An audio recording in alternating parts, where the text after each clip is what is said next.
Risk of loss.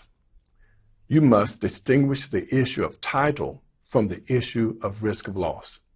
These are two separate issues, and the only way to properly analyze either issue is to determine whether or not you are being asked the question about title or about the risk of loss. Title deals with ownership.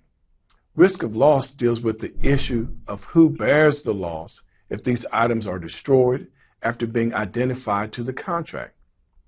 The rules for risk of loss depends upon whether the goods are going to be delivered to the buyer or whether the buyer is going to pick up the goods from the seller's place of business.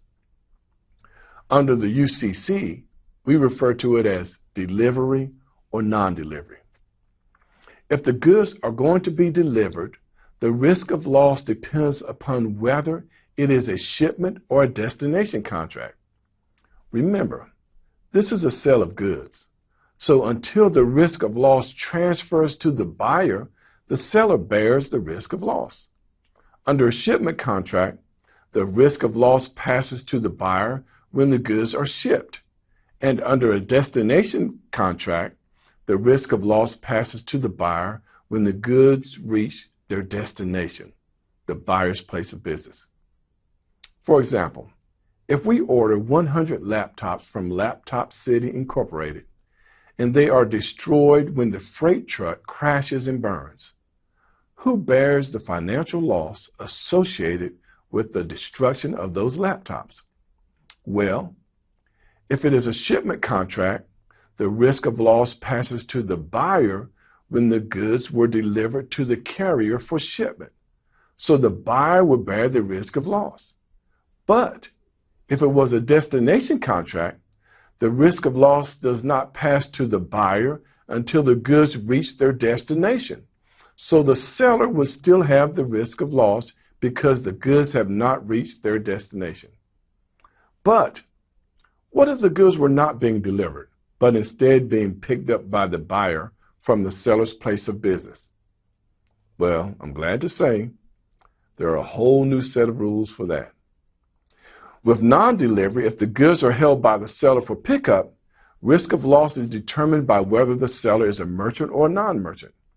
If the seller is a merchant, risk of loss passes to the buyer at the time the buyer takes physical possession of the goods. If the seller is a non-merchant, risk of loss passes to the buyer when the seller tenders the goods to the buyer.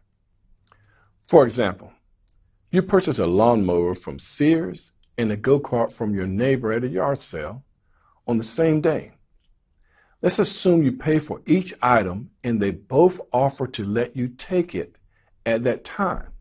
But you tell both of them you will be back in 2 days to pick up the goods. Before you return, both the lawnmower and the go-kart are stolen. Do you suffer the financial loss for both items? The answer is no, not for both items. Under the rule, since Sears is a merchant, the risk of loss does not pass to you, the buyer, until you pick up the goods from Sears. So Sears would have to refund you your money, and Sears suffers the financial loss associated with the theft. But your neighbor is not a merchant, as defined by the UCC. Therefore, the rule is that when you purchase the go-kart, the risk of loss passed to you at that moment.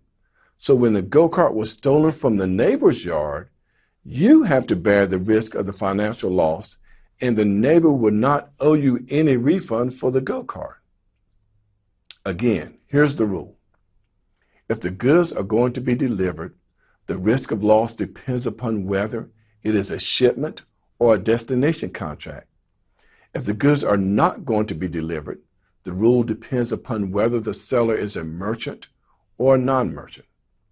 Remember, this is a sale of goods, so until the risk of loss transfers to the buyer, the seller bears the risk of loss.